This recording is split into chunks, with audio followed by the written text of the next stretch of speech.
Hi Danielle, lovely to see you again. Hi, Mel. How are you? Yeah, I'm great. I've had a great week. It's been a good week, not bumpy as That's it good. has been on previous podcasts. that I think it was part of the cycles we were in, just having a lot of pulling out the depths of things for us. Yeah, I think so.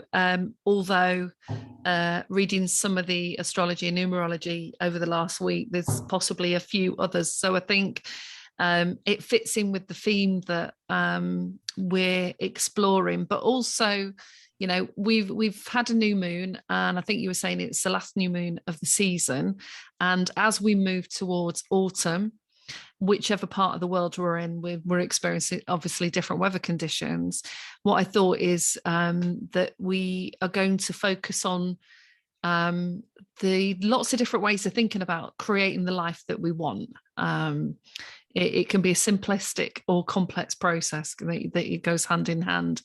And this particular podcast we're covering today is around the pursuit of happiness. And, there's been a lot in psychology over the years been written about, what is happiness. But also what I wanted, what we were going to cover as well is what are the kind of things that also trip us up, that even Mm. if we start to experience happiness, some people might, it might be an elusive state. And for others, it might be something that they feel on a regular basis, but there might be those times where they just think that the rug's going to be pulled from under their feet and they won't experience happiness anymore.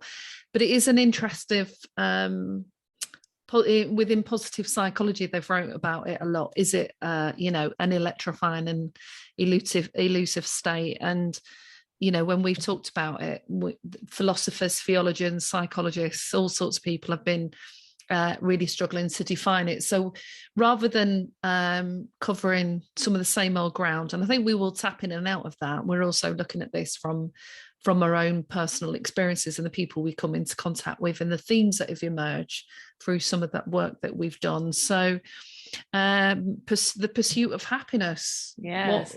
What's your take on that then? The further I've gone along in my personal journey, the less I use terms like happy or unhappy. And Right. I tend to find myself in these understandings of what bliss or zen or just comforting or just like a comfort feeling is. Because as you just said, happiness can be very elusive. It's something that tends to peak in and out of our existence based on the moment to moment experience we're having, and we get to this place of, people ask if you're having a bad day or a bad few hours, right? And so you have to get to that place of, yes, these few hours were a negative experience for me, but they did not result in an unhappiness that was long term. And once you can kind of make it through that moment, you can start to understand that although these states of being can seem up and down in nature, if you take yourself inside of what the consistency is, which for me is the word bliss.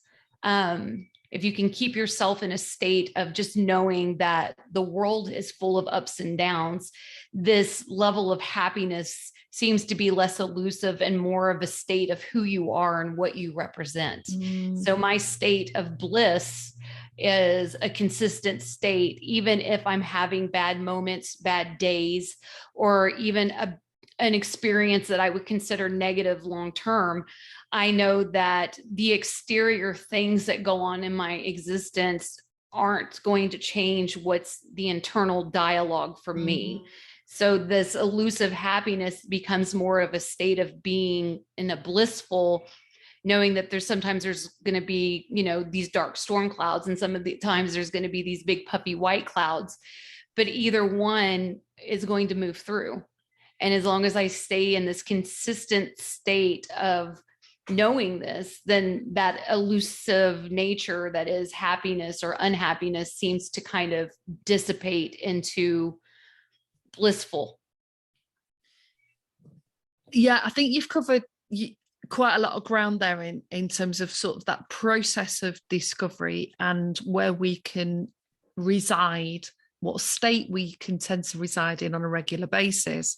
However, for a lot of people, if they've not experienced any happiness or much happiness, it may have been that it's a very transient experience, Right.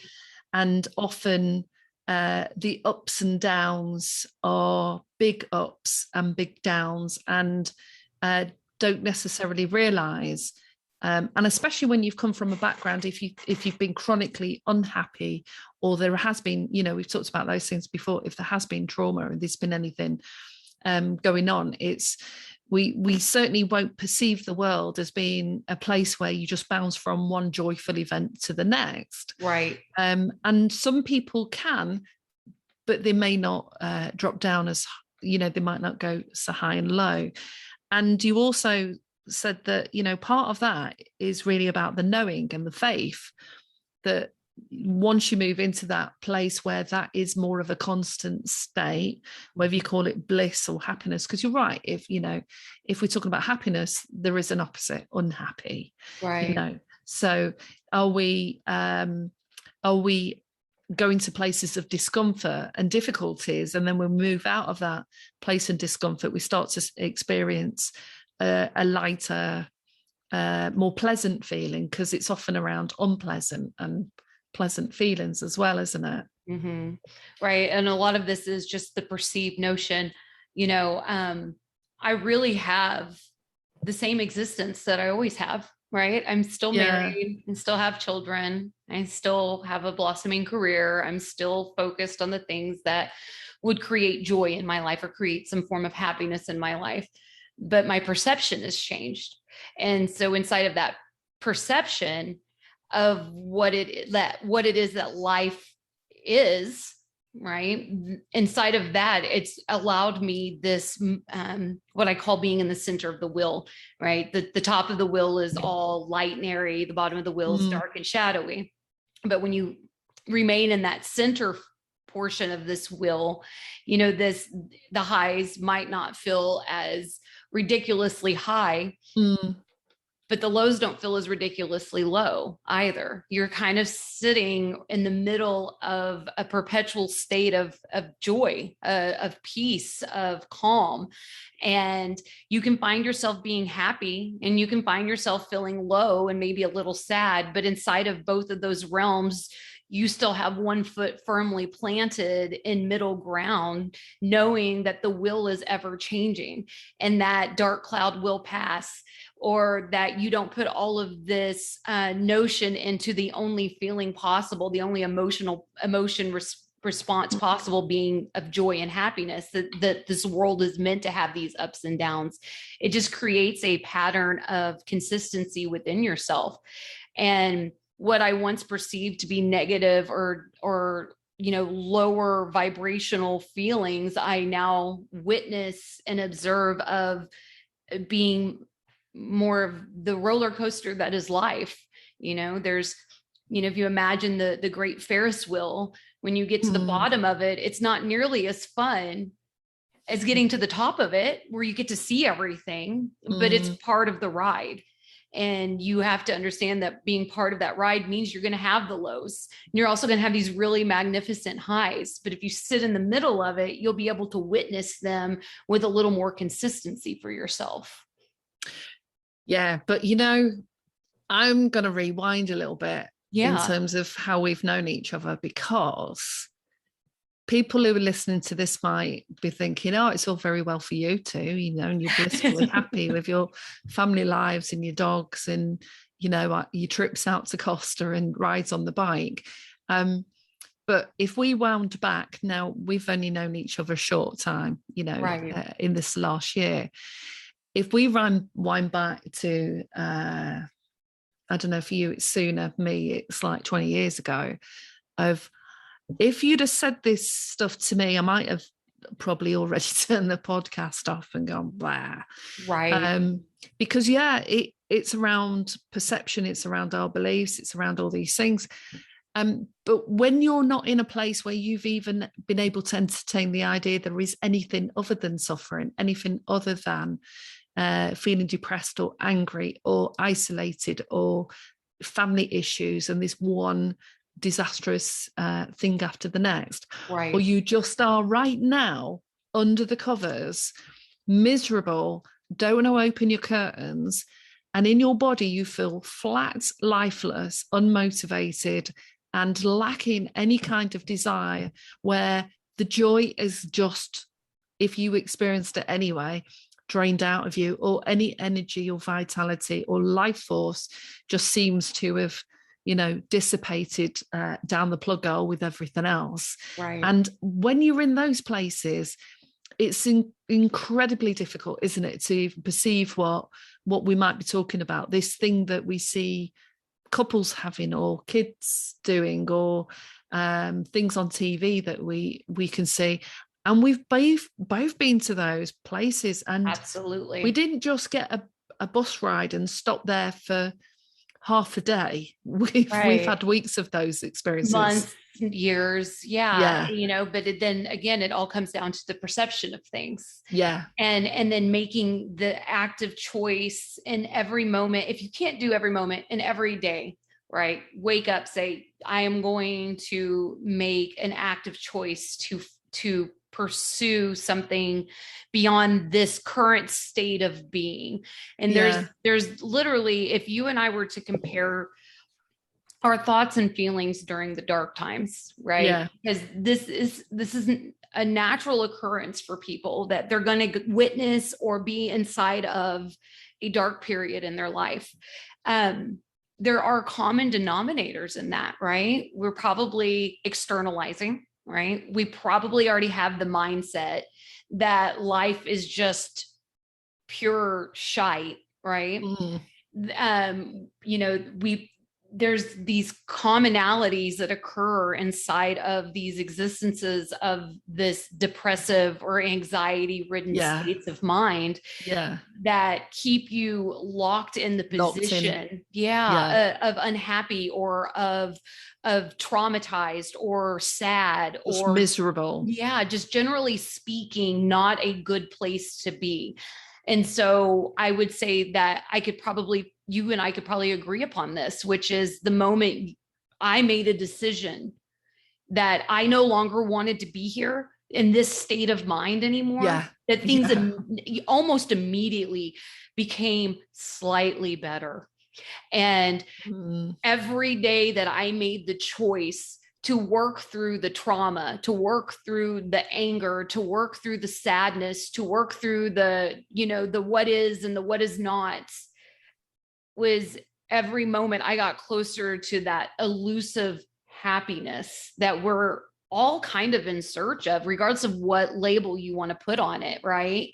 And inside of that, you really have to, you and I have been in that place, and we've talked about this a number of times. We're under the covers, can't hardly move. Taking a shower seems like the biggest effort you could possibly make, but then it wasn't like one day you just woke up and was happy and you just decided everything was great. It was that one day you woke up and made a choice that was different than the choices that you had made in the past. And instead of choosing to live inside of this level of misery, we made the choices to start digging our way out of the hole. And then as we dug our way out of the hole, we see how much of that hole we created for ourselves, and that we had a choice. Go ahead. Well, there was interesting I look back now and I can view it from this lens. At the time, I couldn't. At the time, I remember making a choice, but I don't remember pursuing any particular aim, because if you've been sort of flatlined most of your life, the general state of being has been one of joyless existence, or growing up in a depressive family can just mean that you end up experiencing this depressive state, and it was never yours to start with, or it's become yours because is it behavior, is it modeling, is it your own internal chemical processes. but yeah, definitely a choice of not wanting to continue to exist in that way, and Right. not really knowing what the things might be to get there. And I mean, at the time for me, I'd had a new baby, so it was complicated by all the neural changes that go on in the brain, Right. the experience of pregnancy, the fears that are sort of activated. You have, as a new parent, and I don't think we talk about this hardly at all, because everyone's like, oh, great, it's great, you're going to be a mom and you're going to have a baby. We rarely are honest about the fear or what is ahead of us, that we don't really or can often not trust ourselves in managing, because it's all new, new baby, pregnancy's new, circumstances are new, and there can be a whole host of experiences. And I think part of the journey for me has been trying to balance out how much of this is a state of mind and a belief I've got, and how much is it that actually I was exhausted from the ways of being that I was, and I needed deep rest. Because sometimes the place that we do go to that feels like that is really a place of deep rest and healing that we need to get. What complicates it is definitely the perception and mindset and beliefs, because I definitely had old programming that really wasn't useful, wasn't helpful. So part of this was finding and it's probably why I've pursued this career, because I don't think we have to suffer to the degree we suffer. I don't think things have to be so hard for everyone. Right. And some people do have a much tougher hand dealt to them.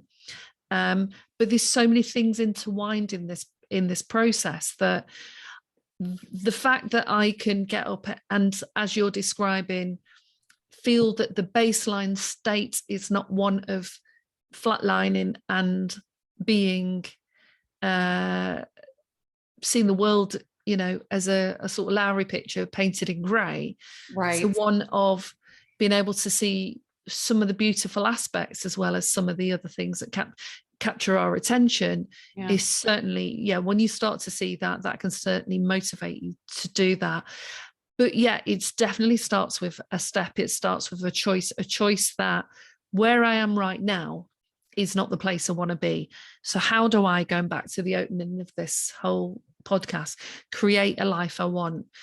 What life do I want? What does that look like? What will that feel like? For sometimes, if you are in a depressive state, that's quite a tricky one to try and conjure up, because often we don't know what we do want. We just know what we don't want. But at least that's the starting point. And that's a start. And then, we've talked about this before, where if you can't find the happy or the joy or the love inside of it, find the neutral zone in it. Yeah. Because it still does put your brain into new pathways. It still creates, instead of all of the negative or all the low frequency, what it does is it creates a new pathway of neutrality. And once you hit neutrality, you begin to feel like you have more choices in the negative to the positive side of this polarity scale. So let's explore a little bit what neutrality means, because I think for a lot of people that's still an elusive idea, and it is something that people who practice meditation a lot might start to experience or hint towards. That you can meditation is one road. There's probably others that people experience, where you become or you focus on letting go of the distracting thoughts. You don't seek to clear your mind, because actually through the process of trying to clear your mind, that's a misconception of meditation, is that your mind is blank, but that's not it. It's more of a directed thought, where you become in charge of that thought pattern, but that's even with meditation, that's all about a state of being in the here and now. And when you're inside of these darker places, and the what if zones, and the future that hasn't existed, and the past that has already closed its chapter, when you begin to sit in the now, you start to realize that neutrality really does exist, because this world goes on regardless of your opinion of how it's treating you. This Mm. world is going to continue to bloom, and then it's going to cycle and die, and then it's going to come back and it's going to bloom again. And this is just the world continues to move forward. So when you can start to think of the neutrality of, you know, nature itself, or the neutrality, you know, for, I'll use my personal life for a moment, which is, I was not, and we've discussed this before, where my marriage was not headed in a great place. It was headed for divorce. 100% was headed for divorce. I remember thinking to myself, there's no positive way out of this. I can't positively think my way into a better marriage. So I began with neutrality, and neutrality for me came with the word detachment. Right. To be able to acknowledge that if my existence was full of fighting or bickering or avoidance of some sort, that maybe I could detach from the need to have this person serving what was in my head or the thoughts that were going on inside of it. And maybe we could just exist for a little bit without the need to change anything or to fix anything, or to create some magical fairy tale of a life. And in that became the neutrality that I needed to lift myself up to the next step of what my marriage could be. Because in that moment, I couldn't see a positive. In that moment, all I could see was the negative. So I brought myself into a neutral zone and said, well, maybe if I detach from the need for this to be perfect and the need for us to have this type of conversation or this type of existence, and I just kind of sat in a neutral zone of, we exist, we are married, and we are raising children. Right. So almost in the place of acceptance as to where you were, rather than where you think you might go and overthinking it. Yeah. So that's a perfect point. Acceptance is a wonderful start to a neutral existence that leads into a more blissful existence. It's just acknowledging where you are and being okay with that. Hey, I feel sad every day. And instead of running from the sadness, you just accept that today I'm sad. And I'm sad. And these are the feelings that I have. And I honor this feeling of sadness and grief, because there are things in my life that are deserving of the grief and sadness. And then watch the mindset just slightly change it. And it's not some, oh my God, I'm happy now moment. It's more along the lines of, it's okay, because this is where I'm at. And I am here and I am right now inside of this sadness, and I am accepting the feelings that are washing over me and allowing them just to be, instead of running from them or deciding that they're not worthy of my attention. And that becomes a neutral zone where you now have more tools accessible to you to fight or to counteract this negative existence that you're inside of. Yeah, and I think that journey for some can take years. Some can turn it around much sooner, but because going from, I don't know if it's a social programming, because I haven't explored this in depth with large numbers of people, but going from a place of having a mindset that may lean towards more of a negative outlook, perspective and state and view of the world, and you know, this happens, that happens, people do this, to making a choice to examine your life and review it, and then be totally truthful, whether you're being truthful with other people, but you have to be totally truthful with yourself of, I'm in a funk here and I feel it could be lots of feelings, or I just don't know what I feel even, or I just feel flat.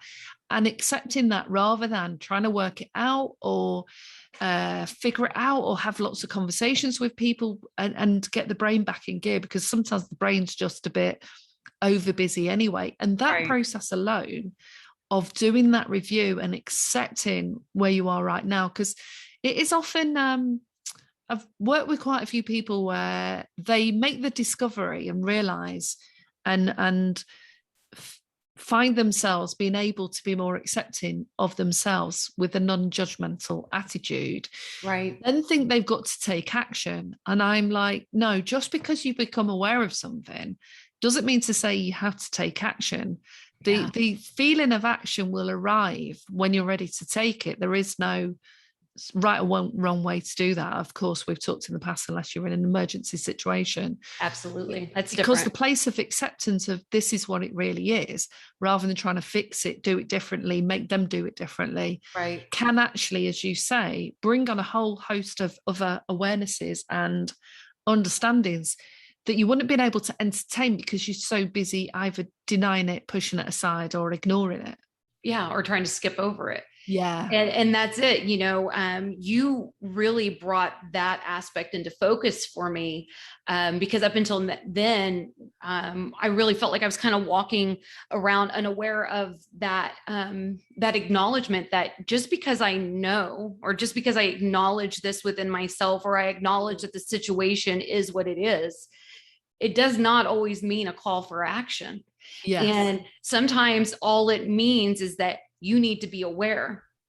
And once you're aware, the call for action isn't of course, in case of emergency or something that is pertinent in that exact moment, the call for action isn't always necessary. A call for action actually is not necessary until you get to that next level of, the cycle of change, when you're ready to, understand it on a deeper level, and then you can take it to the next the step of the cycle. Yeah, Yeah. if you in fact get there, because one of the interesting things that happen, and this is coming out more with, say, the Greg Bradens of the world, and Sadhu Guru talks about this, is the moment you change your own state, you're influencing the area, the frequency, the nature of everything around you. Anyway, the moment you stop interfering in that, and almost imagine that you're reclaiming all your energy back to yourself while you're in that place of reflection, there is sometimes other interesting things that starts to occur, because on some subtle level, if anyone's ever done it, made a decision and just naturally done it without declaring to everybody that that is the decision they've made, things just start to shift more naturally. Tremendously, it's quite fascinating. Yeah, because you really will. I am a firm believer that this is a world of reflection. Your inner reflects your outer, right? And so when you change that frequency, like you're saying, when you just acknowledge to yourself the things in the way that they are, not the way that you wish them to be, not the way that they once were, but the way that they are now. And you make that internal choice to say, this is how it is. Do I want this to continue? Probably not if you're in a negative state. Yeah. So the internal world now has started doing, like, it's got little workers in it, starting to change things up, changing the neural pathways, changing the way that you respond. And then the outer world begins to reflect this. And you haven't done anything. You haven't had any of the conversations. You haven't had to make anything happen. Yeah. You're just leading through, and you're not even realizing this, but you're leading through the example that is you at this point. Right. I am no longer attached to this and this and this, because detachment or unattachment is a very key place to begin this process, because we have been taught throughout our lifetime to externalize. Well, Mel, it's because of you that I'm in this crap mood. But you're not in charge of my moods. I'm in charge of my moods, right? And so when I can adjust that aspect of it, it naturally reflects in the outer world back to you. I didn't put much effort into changing my marriage. I changed myself. Yeah. I worked on myself. I focused on myself. I focused on my goals, and my marriage naturally became a reflection of what I was feeling on the internal. And now I have what I consider that fairy tale marriage, what I consider for myself this beautiful storyline of hope and faith inside of a union of people. And 2.5 years ago, I couldn't have said that, but because I decided to detach and not take action in the external before I took some type of responsibility and accountability on the internal, did that external world begin to reflect that in a very obvious, loud way. Yeah. And sometimes it can take a little bit of time to notice what can be very subtle, because we can still get hooked into what our brain expects to see. So we can have those internal loops where, you know, every time I say that, this happens, or they should do this, they should do that, you know, which is why detachment is key in that. Yeah. You are working with another. That you unattach yourself from the expectation of another person and what you need from another person. And that goes across the board. That's friendships, that's significant others, that's children, raising children, that is your boss, that is your coworkers, that is everything external. When we stop having an expectation of how another person should respond, react, or act in general, your life becomes a lot easier to manage. Yeah. And it's often the focus on somebody else as being the person that creates the feelings of happiness or bliss or satisfaction that can trip us up. I think that's one of the big things that trips people up, of planting your state or how everything else can influence the way that you're going to be. And the moment you realize that it is really an inside job, and that they're not, you know, people, we can work to be nice and show you know, love and attention and positivity towards other people, and of course that influences the nature of that exchange, but that also starts internally as also.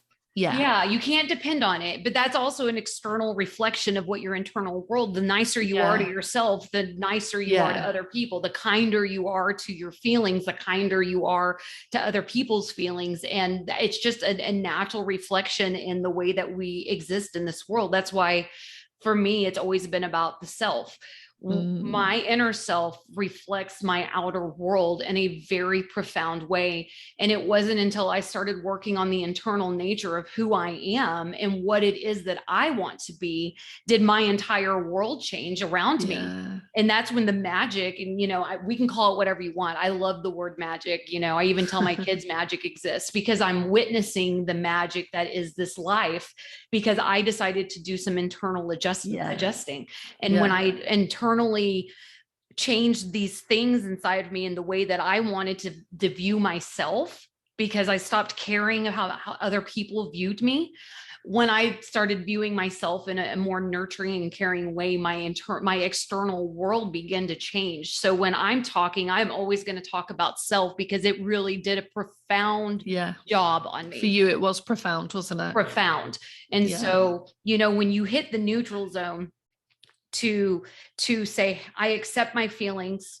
I'm not going to run from them anymore, because my feelings are guides that are telling me something. Yes. Yeah. Okay. So if I am feeling every day, I feel sad, that's telling me something. That is telling me that something within me is not in alignment to where I should be on this beautiful journey that is called life. And so what can I do, as you always say, Mel, to become more curious in nature, to discover what that aspect of sadness is, so that we can have that conversation. You know, anger is the same way. Anger, you know, for me was my biggest thing. I was so angry with the world. I was so mad at how my life went, you know, that from childhood on, it was trauma after trauma and experience of negativity after experience of negativity. But anger had something to tell me. Anger needed to tell me that where I was and what I was witnessing was not okay. And what was I going to do about it? And I don't mean for another person. What am I going to do for myself so that these aren't the experiences anymore? How am I going to love myself a little differently and be a little kinder to myself, so that anger isn't sitting up front in the driver's seat, driving the bus? Yeah. And also sometimes we, you know, these are all different emotions we can go into that we can perceive as negative, because, you know, you can watch a sad film and be massively moved by that and feel the sadness. And it can be that it's, triggered something in yourself, or it could just be that, in that moment, you're highly empathic of the experience that you're witnessing. And with anger, I certainly, when I worked with a lot of the teenagers, and I'd work with boys mostly, the boys were always labeled as angry and the girls were always emotional. And, right. Whereas anger was an expression of their core and being. And when somebody trampled over their values and beliefs, they got angry about that, and most of us would. But it wasn't it was an accepted way of being, because of the way we expect children to perform and conform, with little regard to their personal experience in the world, and that they are equally feeling it, if not more, because it's their first experience of feeling it, to the degree that we do as adults. And then that makes that very difficult. But it's an assertive force that, if you package it right and you articulate yourself right, or sometimes you don't, it's just, you've got to work out, you've got to discern where your battles are and where you need to stand up. And if someone keeps rolling over your foot, you're not going to stand there and work out whether that should happen or not. You're going to say something. Stop rolling over my foot. And that's called a boundary. And once you create it, the person is used to rolling on your foot, they'll become offended by it. But now you know where your placement is.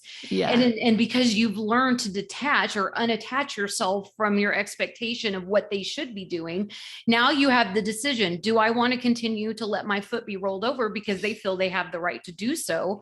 Or do I want to simply move my foot out of the picture? And now you're not emotionally tied to that lesson, that what you're learning in that moment. So when we talk emotion, happiness would be considered for me an emotion, right? Joy would be considered an emotion. So if you're not tapping into that joy, but all of these other emotions are tapping into you, they're telling you something. And if you are, aiming to not be depressed, if you're aiming not to feel, all the sadness overwhelming you, if you're aiming not to be angry, well, accept that, hey, right now I'm angry. Right now I'm sad. Which one do I want to talk to first? You use these as these emotions as a guide, as a sort of a spirit guide, if you will, right? And you separate them from who you are, because your state, your soul, your being is not emotional. It's just pure. And so you now separate it, like, okay, spirit guide of anger or spirit guide of sadness, talk to me. Right. And allow this sadness to open up and express itself and not run from it. And you might be filled with tears. You might be sobbing. I can't tell you the number of times I sat and just wept, ugly cried, wept, because I allowed myself to feel the feeling. I've been a runner of my feelings my entire existence. I'm a logical and analytical person, but that can only get you so far. And it got me right into depressed land. And I sat in depression. And it wasn't until, you know what depression is. You have to press down. You just have all of those feelings. And it's tough for some people growing up, because there's phases, and I used to see this with the kids, is young people learn to develop a language to describe their experience. And if in that language peppered with the words that we call emotions, feelings, but they haven't been given the message that it's okay to express those, they will only then express the ones that are easier for the people around them to see and hear. And they will push down the ones that aren't. In families where there's a lot of disruption and dysfunction, that will mean pretty much all of them. And then they will go to the land of non-feeling.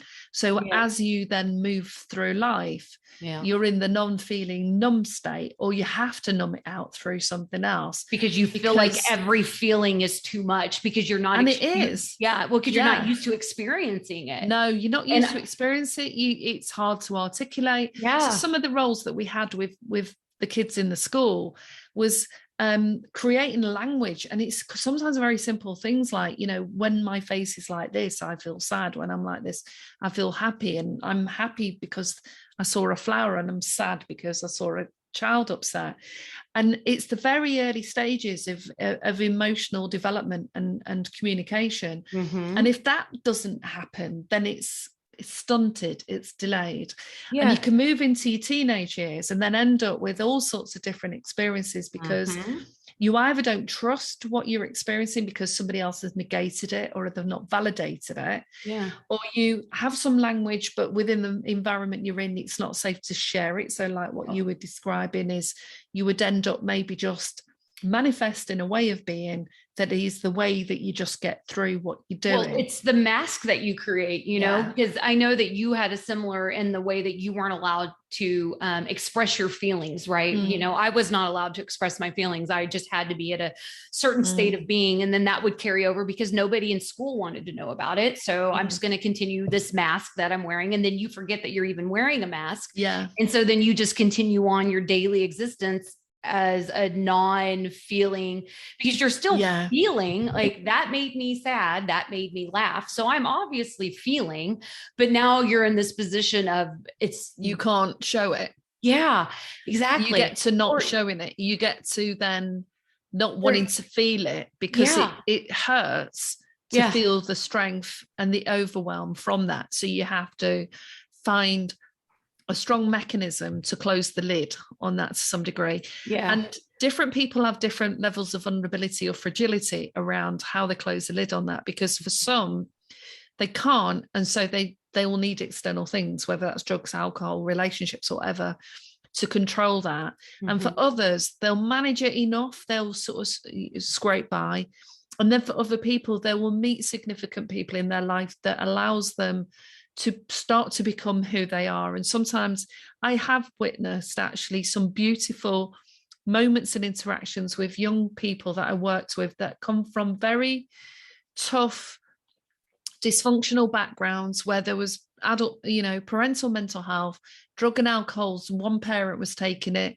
It was, or it might have even been rife in the family, and there was history of mental health, who met just a kind, considerate, beautiful soul that they just were able to go on that journey with. And they were now introduced to a whole way of being that was very different, and these were young kids that there was a drama every week. They were fighting and arguing and friends falling out, to that level. So I've seen it happen and be possible in those teenage years as well. But also if we bring it into our adult life, into our partnerships, like what you're saying, we can then, focus on that other person as especially in the first few months. Oh, they're great. You want to talk to them on the phone all the time and you're having fun with this person. But once you get into the day-to-day interactions and, if you've got some communication struggles where it's hard to articulate what you want, what you need, what your favorite thing is, what you don't like, what you do like, because you haven't got confidence to do that, the underlying feelings about that will then be re-triggered and re-aroused. And then that's where it's difficulty. Yeah. 100%. 100%. So, So,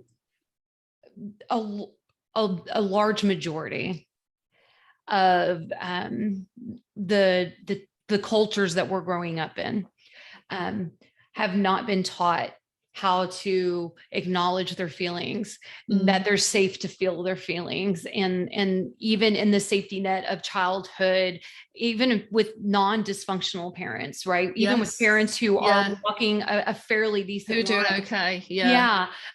Anger is not something that is acknowledged in a positive way at all. And in fact, if a person feels angry, it's a rare occasion that and I'm guilty of this myself, where, and that's my trauma from my childhood, anger equals physical aggression.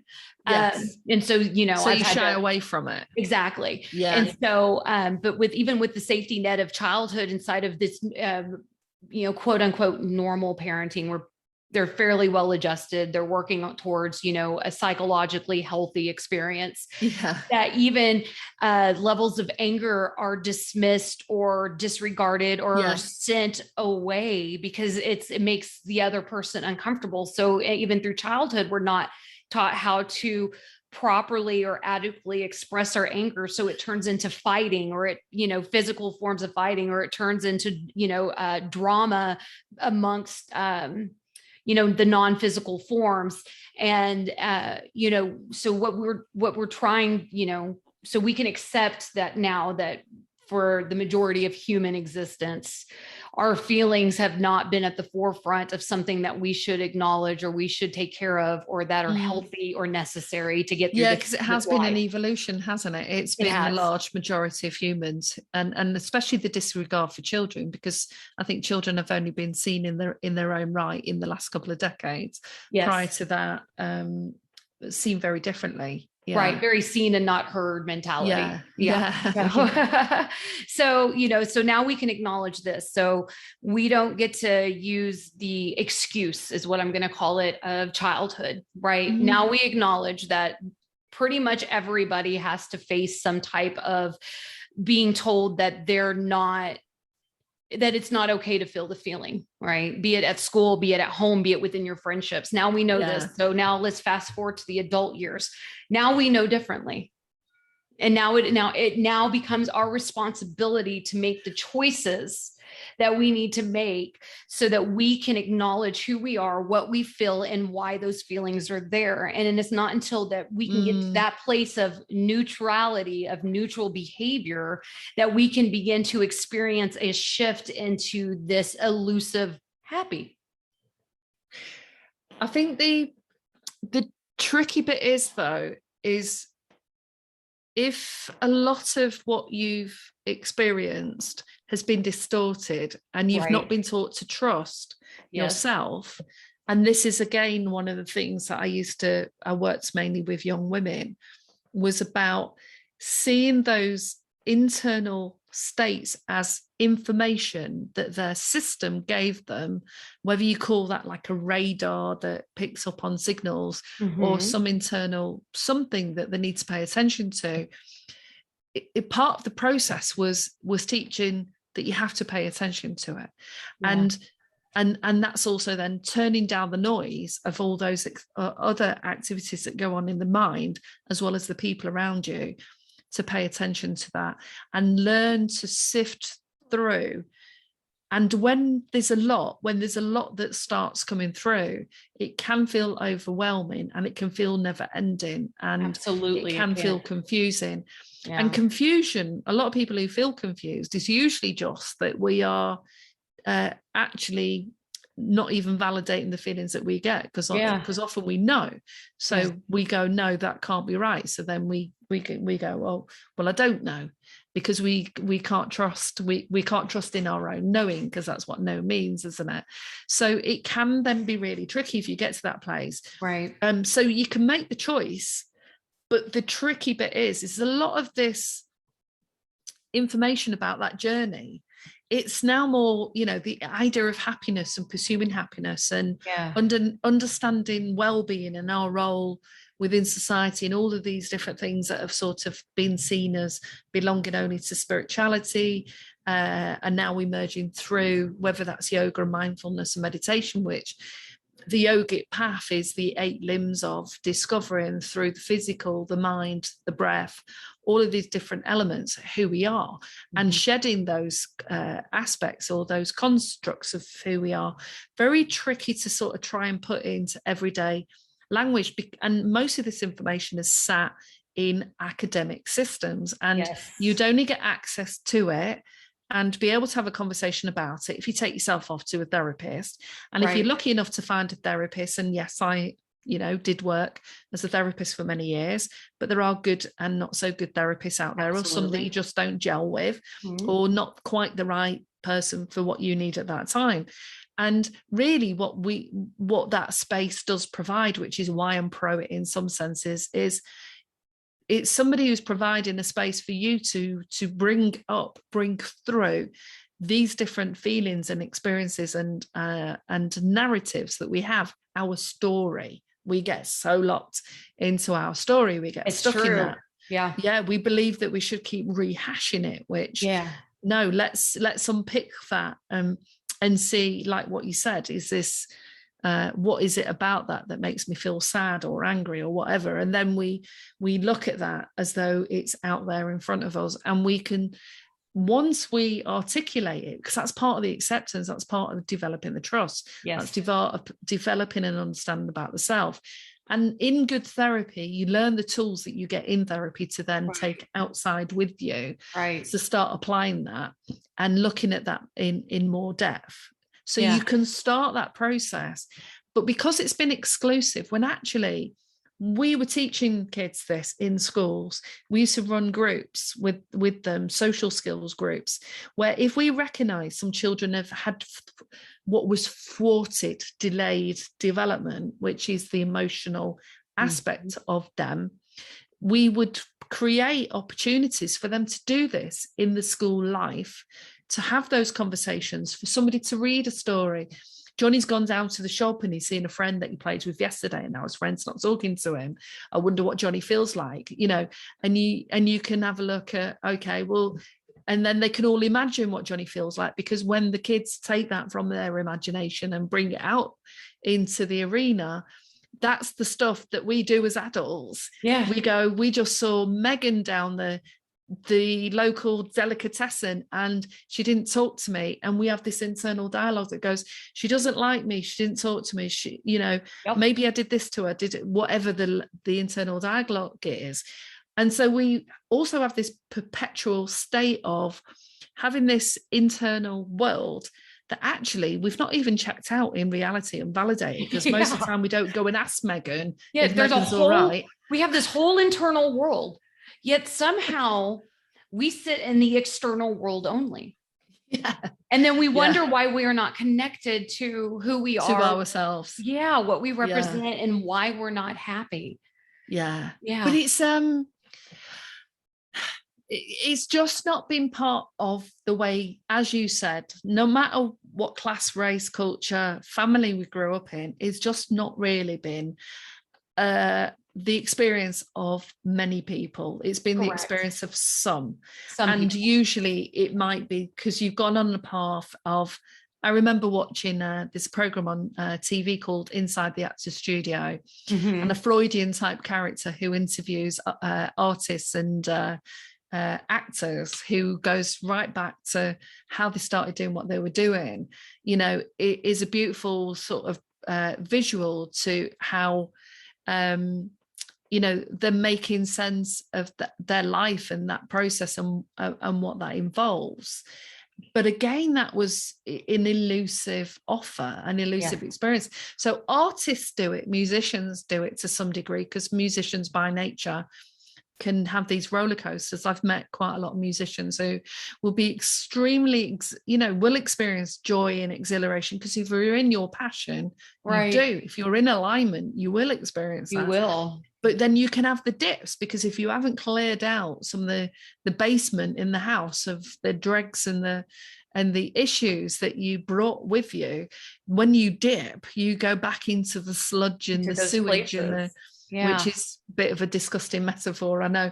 But it's perfect, because that's really how it feels, when you are so tapped out of those places you've pushed to the basement or pushed into the unconscious so that you didn't have to deal with them. They still exist. The basement's still there, regardless if you walk down into it or not. Yeah. And sometimes that basement might get flooded, or it might end up with an infestation, or, anything that you can imagine, and it to just prove itself to be in existence. Yeah. And if we have to go down there, we then have to acknowledge its existence. And when you can acknowledge it exists inside of your world, then perhaps maybe at that point you can start to really say, well, this piece of it, I really would like to explore a little bit more, because it hurts, but it's hurting me anyway. So if I can find its core, then maybe it'll hurt a little less, and then come to find out when you pull the core, it kind of ceases to exist in that way. So. Well, yeah, in the ideal world. However, when you were talking earlier and what we've talked about before, interestingly, in the pursuit of happiness is also being able to open the door to those scary tigers. Mm-hmm. Because one of the things around happiness, and we've mentioned that, is what can trip us up. And what can trip us up are the monsters in the cupboard that we believe exist. That if and that can be related to our childhood experiences that weren't scary at all. It's just we perceived as a monster in the cupboard, and if we open the door, we're really scared to work out what we could find in there. So we don't open the door, we don't go in. But in a way, for the basement metaphor, you need to get your torch out, you need to bring the light with you, and you need to go into the basement, and you need to have a look around and have a nosy around. And stand there and go, come out, okay, wherever you are, scary tiger. You know, what is this? Why does this external idea of this scary tiger or monster or whatever which is elusive, because I keep trying to shut the door, but actually that's the one that keeps coming in the back of my mind saying, no, you won't be happy. That can't possibly happen. Look at what happened to Uncle Joe when, you know, he got happy and people pulled the rug. And I think this is also part of the human collective in terms of survival. Because the easiest way to survive sometimes is just to assume that happiness might be a crumb that you receive for three minutes on a good day. And I would have been one of those people 25 years ago, because it looked that way. And when you come from a family where there is a shortage of money, where the neighborhood isn't working collectively to support everybody in that, and where you don't get the help that you need, you know, if you're going to school and you've got problems or anything like that, that even if you make the choice and you get further down the line and life is turning out to look better and feel better, and you're starting to get some results, because that's what feeds into the faith. That elusive, that tiger that is there growling in the dark in the corner, and you just know it's there, it's still there. So we can exist in the land of what if, we can. If you would like to exist in the land of what if, be my guest. But I can tell you from experience, it is not a place that you want to reside in if you're looking for some form of happiness, bliss, or joy.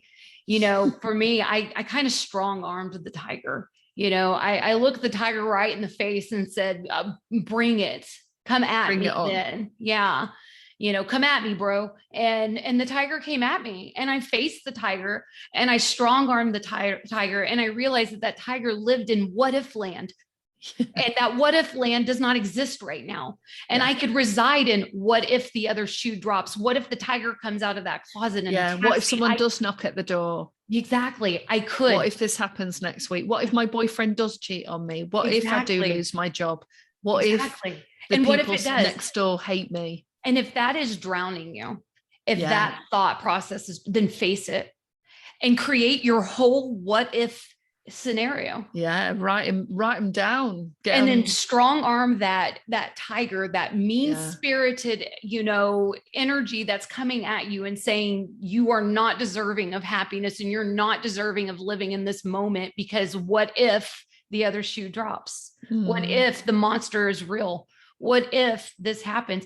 Now you are living your entire existence inside of a future notion of what if, as opposed to in this moment, my life is nice. And I am going to make the active choice to perceive this moment as the moment that will occur next, because I'm taking the next step in this moment, and then the next step in this moment. So I have faced the tiger. I have faced the monster under my bed. I have sat in what if land enough times to allow myself the peace of mind that was needed.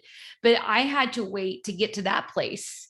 Until I found the neutral zone, until I acknowledged a few things about myself, until I did the detachment, until I said, hey, anger, hello, sadness, hello, all of these different versions of feelings that exist within me. Then I could come in and I would notice that these thoughts would creep up, and I'm not going to allow these thoughts to consume me again, because I've been there and I've fought that. So let's just face it. Let's just have the conversation. What if these intrusive thoughts became real? And when they became real, what would I do? How would I feel? What would I acknowledge? Would I be able to go on?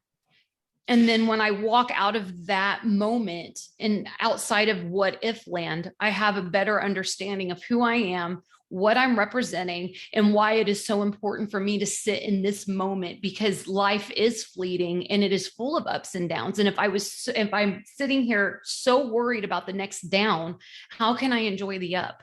How can I enjoy this? Yeah.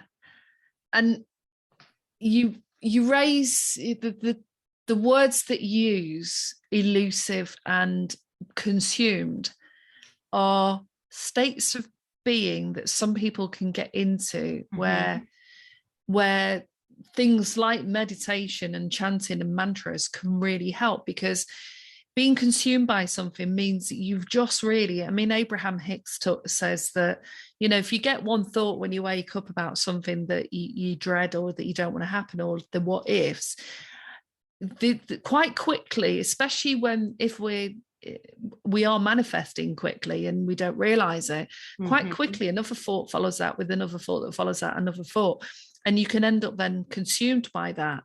And part of the choice then is to recognize, and that's where going into the neutral zone helps, because the what if is a consistent process of being focused on the future, and many people tend to stay focused at the past of what's happened as to why they feel what they feel now. Yeah. And all the things that could happen in the future, and really struggle to stay in this sense of place in the present.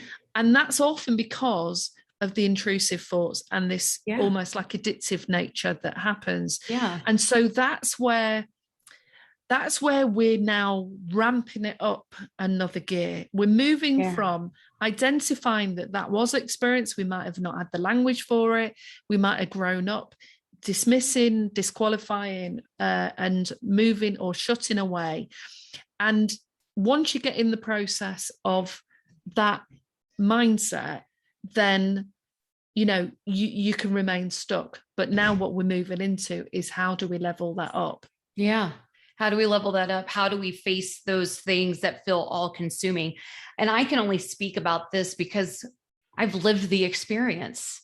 You know, so I can talk very clearly and very decisively about choices and perception, because these are the things that brought me from where I was to where I am.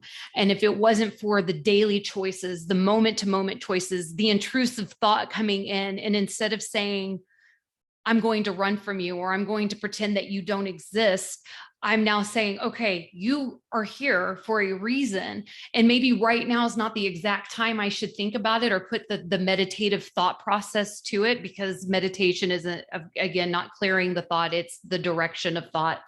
And then when you say, okay, now I'm going to put you back in your cupboard, and you and I are going to have a conversation about this later, and then follow up and have that conversation. That is so important.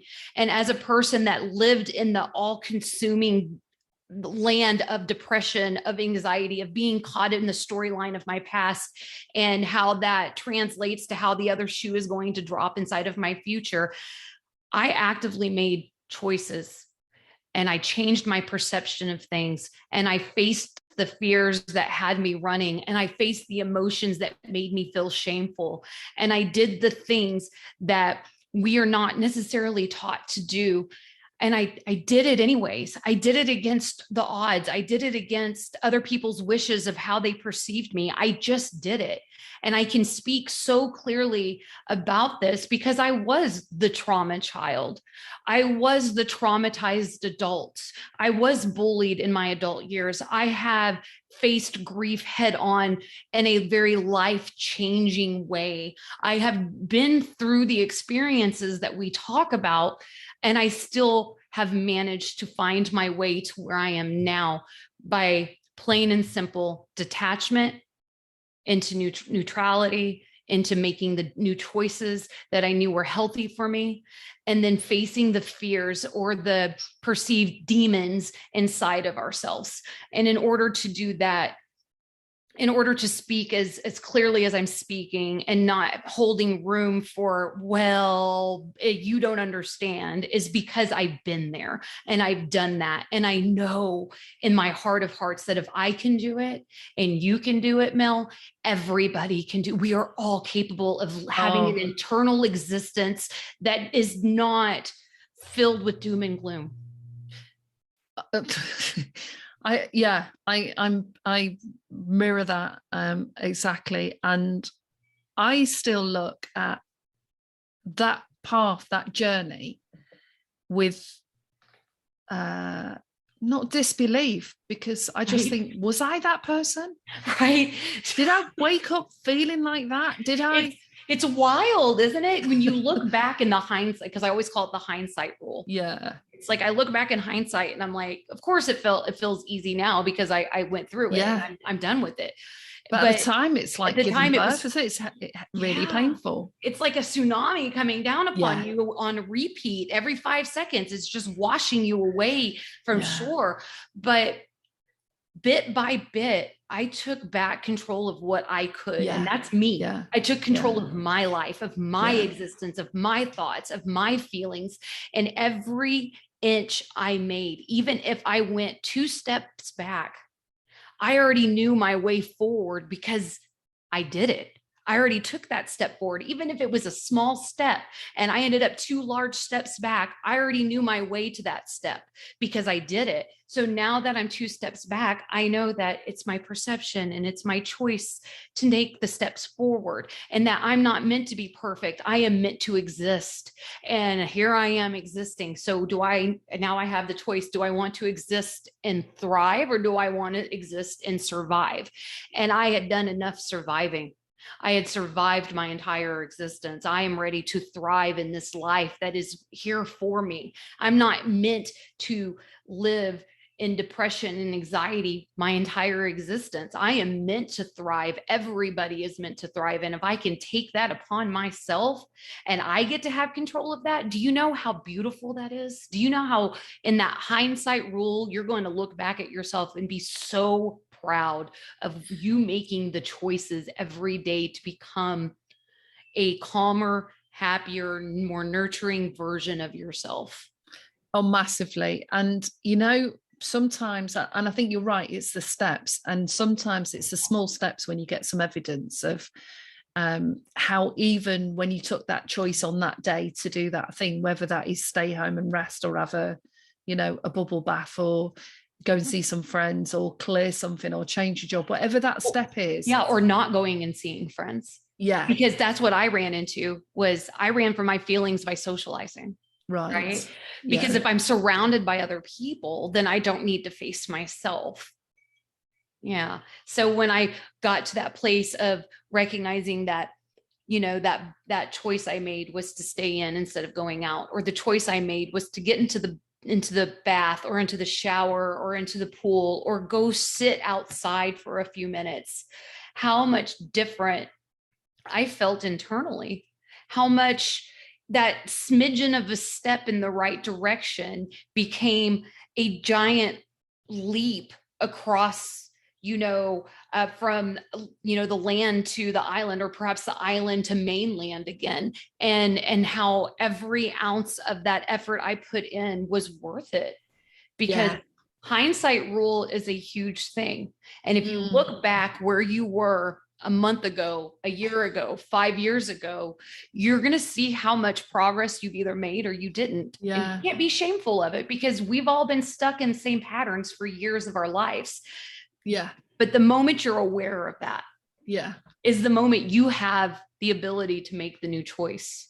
Yeah. You've got to do the review process as part of the journey, because, especially if you've experienced bouts of or a consistent experience of depression, is when it goes well, when your day goes well, and we're talking about the pursuit of happiness, but it could be that you feel peace, you feel calm, you don't feel angry, you don't feel depressed, is sometimes you've got to capture that. And often you can forget, because when you're in a state of depression, you forget that actually you did feel those good things on those days. Yeah. And the review element of it is I might have been anxious because I had to, I don't know, go for a job interview or do a presentation or walk to a new store when I go to the same store. Right. And I felt anxious, sort of felt stressed, or I was a bit shy, whatever those feelings are that come Those up. are okay feelings to have. You're having a new experience, correct? So new experiences can cause anxiety because they're new. I reworded that as well, kind of like the happiness to bliss. I reworded anxiety into hopeful excitement, because when you're going into that job interview, what is it? You're anxious because you're hoping to be excited that you're going to get this job, right? That this experience of walking to the new store, this store that you've never been to, is going to be the store that you're choosing from this point on. The date you're about to go on, maybe you're nervous excitement or, about this because it has potential to be more than a date. So when we begin to make the choice to change the perception of what it is we're feeling and make it more of a natural occurrence, life does change in accordance to it. You are building those. You were just talking about the person that was talking about when you start to make these choices or these thought patterns, that it creates these new neural pathways. Who was that? So that was Greg Braden, I think. Okay. That was. So that was a really interesting one. And then I know that we're coming up to the end of our conversation, but there was a quote that I felt, it's from Michael Adam. And it's a paragraph long, so bear with me for a second. It says, "But here and now is clearly unhappiness. Perhaps then no such thing as happiness. Perhaps happiness exists not. It is just a dream created by an unhappy mind. Certainly it cannot be as I unhappily imagine it. Here and now there is not happiness. So happiness is not. I need not therefore waste myself on what is not. I can forget about happiness then. I can cease to care and instead concern myself with something that I do know, can feel and fully experience. Happiness is an idle dream. Now it is morning. I can awaken and stay with unhappiness. With what is real happy? With what is real under the sun this moment.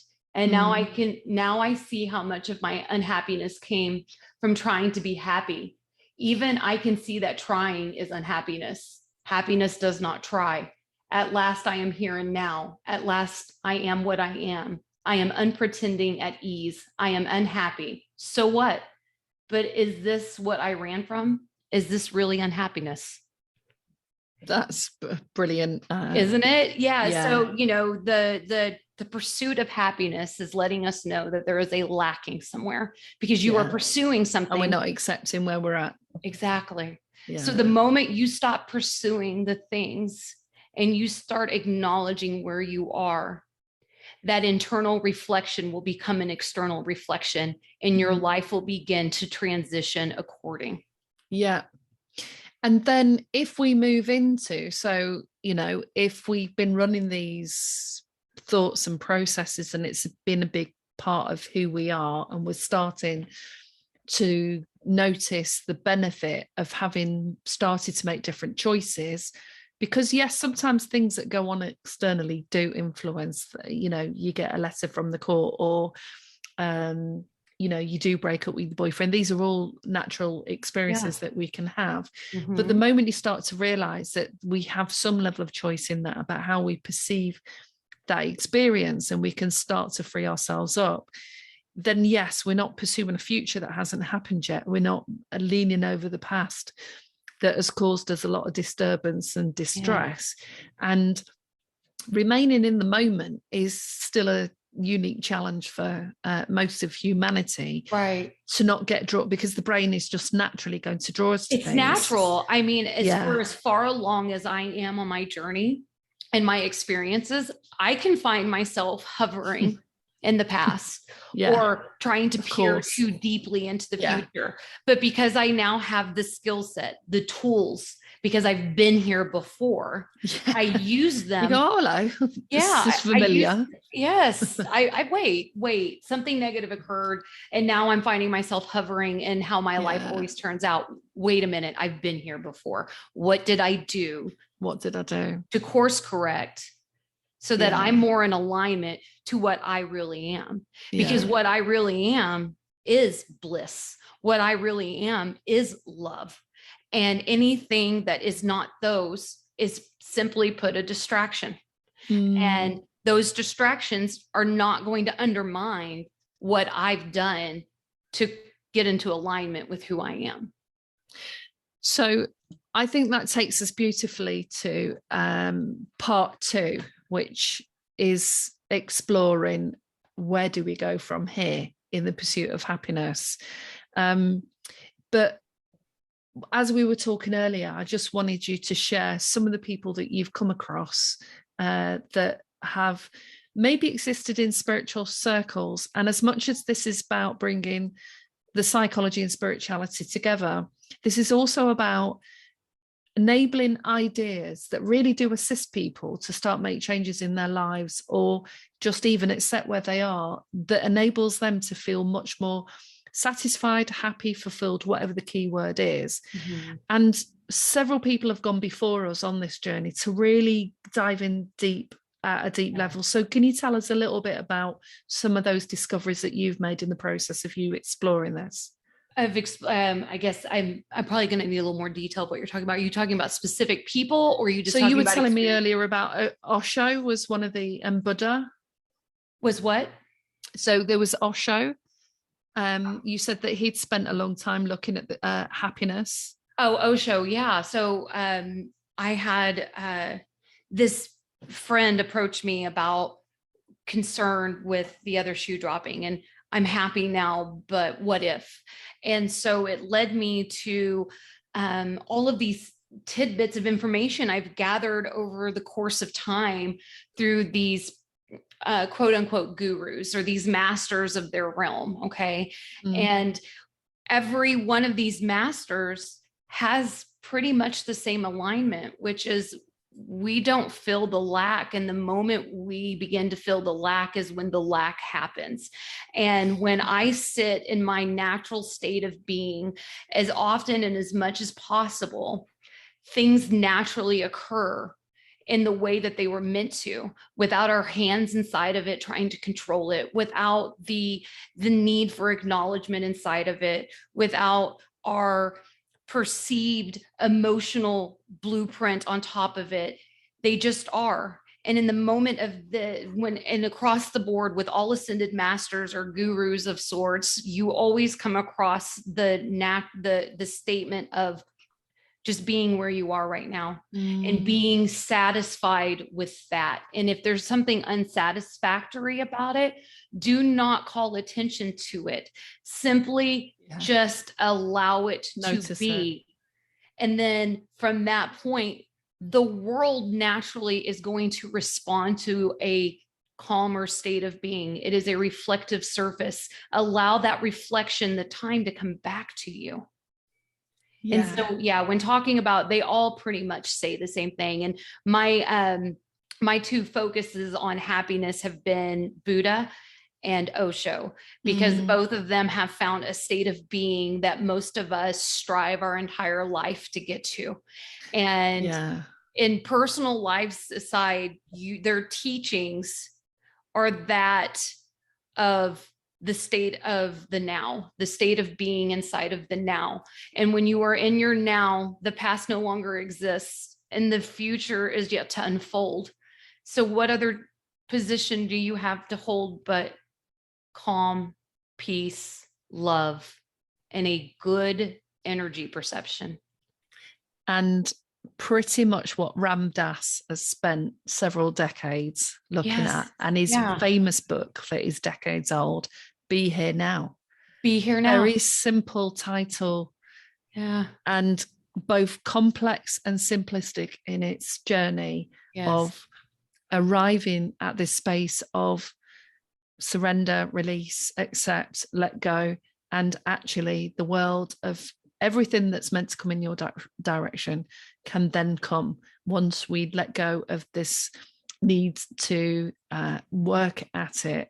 Yeah. And rather be in the Just now. be in it. Yeah. Be in it. Yeah. Be in it and allow the world to surprise you with its magic. I am I living love proof. that. Yeah. Yeah, I love that.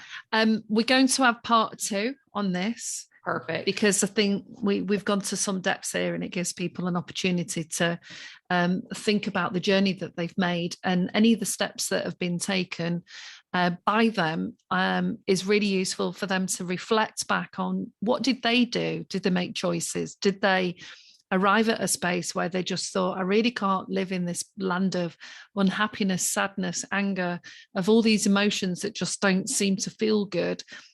Did they make a choice on that? And if they did, what was that choice? And do they celebrate that choice? Do they say, well done, for making that choice that moves them in a different direction towards something that might look elusive? Sometimes you don't know that there's something further down the line if you've never been able to perceive it. If you can't perceive it, it's hard to see. But when you start to get some evidence, and we've got to see the evidence, you can trust that process. So thank you for your time again tonight, Danielle. And I look forward to the next discussion that we're going to have. Yes. Thank you, Mel.